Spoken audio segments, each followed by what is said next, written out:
think there are two problems we have with the border, right? First is the open border, the policies that Trump is, rightly reenacting after Biden got rid of them immediately. He was following a lot of these groups where you say 200 organizations, ACLU, Center for American Progress, that wanted to transform the Department of Homeland Security into a welcome mat for illegal aliens versus actually applying the law fairly and evenly so that we can have legal immigrants and we can. So one of the problems with this issue is that always the issue of, a path to citizenship is brought up. Amnesty is brought up. And that usually kills debate among Republicans because what we saw in the 1980s was that amnesty was the first thing that got through. And then the rest that was promised in the law didn't get enacted. And what we've seen the right shoved aside on this, and the concerns about illegal immigration dismissed as if they don't really matter.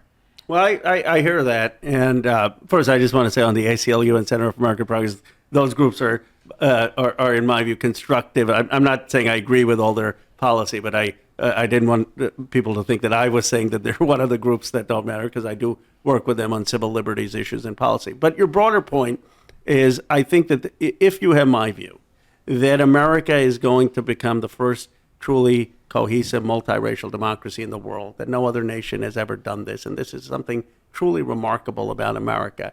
I don't think having an influx of those who are undocumented coming to America is helping that goal. I think it has created resentment.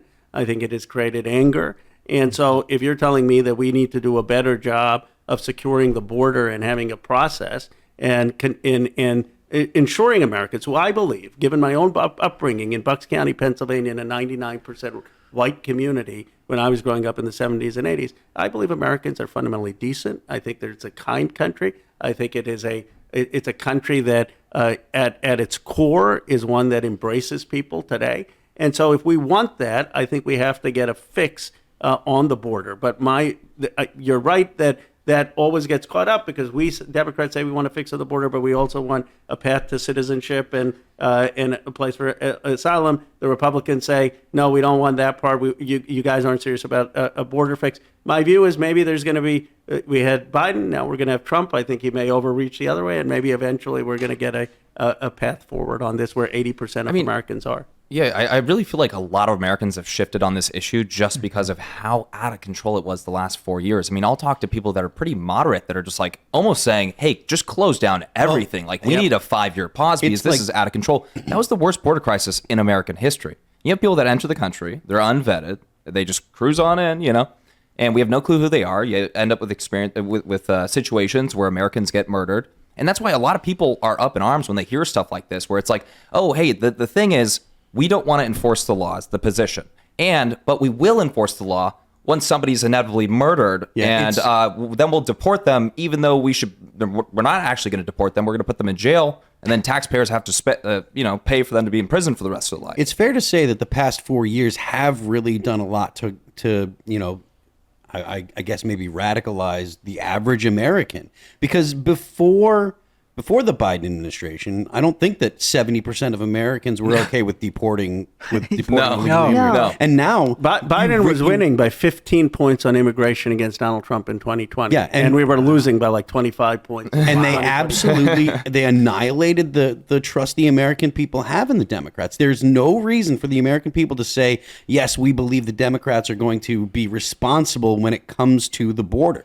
Not just because of the fact that they have, rescinded all of Donald Trump's effective executive orders, like remain in Mexico and reinstating catch and release. Exactly. Those kind of things were looked at positively by the American people. And now it's gotten to the point where, like I said, 70% of the American people are okay with things that would have been almost shocking to most people 10 years ago. The idea of rounding up people, the idea of deporting people like that, what used to be really, really... Majority of Hispanic Americans as well. Yeah, it used to be something that would make your average American blanch, and now they're like, build the wall and just go and round them up. I'm down. When you welcome 11 million people, that's what happens. You don't have a choice. We have to have zero tolerance for illegal immigration, because we have people who are good, that we want to come to this country, who want to raise families and go to school, who are trying desperately to apply the legal way.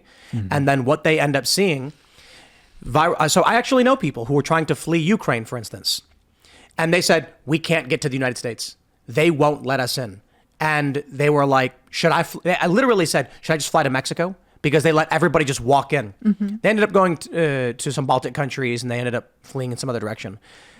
When you allow people, Chinese nationals, from African nations, fly to Brazil and then come up to the southern border, and then we as a country say, but we have this person who's here illegally, who's a good worker, we're telling everybody who's trying to do the right thing that they don't matter.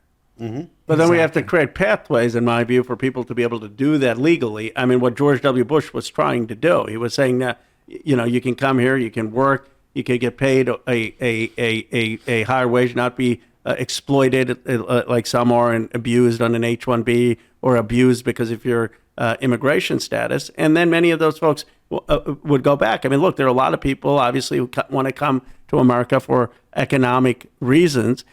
Some of them are now coming illegally. And there is a way to have folks come legally in a way that's going to benefit our economy, our community, and also be a legal process. But you have to punish them, otherwise you send the message. Well, let's take a look at the Bay Area specifically, where and correct me if I'm wrong, because you would know this better than me, but the story was that they were no longer enforcing shoplifting under a certain number.